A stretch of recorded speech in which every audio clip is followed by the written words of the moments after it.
পঞ্চগড়, চুয়াডাঙ্গা সহ কয়েক জেলায় বইছে মৃদু শৈত্যপ্রবাহ। পঞ্চগড়ে সর্বনিম্ন তাপমাত্রা ৮.৫ ডিগ্রি সেলসিয়াস রেকর্ড করা হয়েছে। টানা ৮ দিন ধরে পঞ্চগড়ের ওপর দিয়ে বয়ে যাচ্ছে শৈত্যপ্রবাহ। ঘন কুয়াশা আর হিমেল বাতাসে বিপাকে পড়েছে শীতার্ত মানুষ। ভোর থেকে হেডলাইট জ্বালিয়ে মহাসড়কে ধীর গতিতে চলাচল করে যানবাহনগুলো। তীব্র শীতে আলু মরিচের রোগবালাই বেড়ে গেছে। বোরো ধানের বীজতলা ঘন কুয়াশায় ক্ষতিগ্রস্ত হচ্ছে।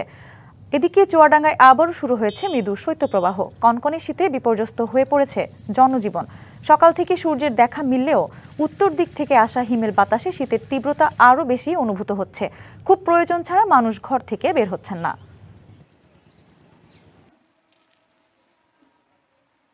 পঞ্চগড় ডিস্ট্রিক্টে 15-20 দিনে খুব কুয়াশার জন্য আমাদের আলু বিরাট ধরার চিন্তাভাবনা বিরাট ধরতেছি। খুবই কুয়াশা, ছোট ছোট বাচ্চা নিয়ে কাজ করা যাচ্ছে না, খুব ঠান্ডা, কাপড় চোপড়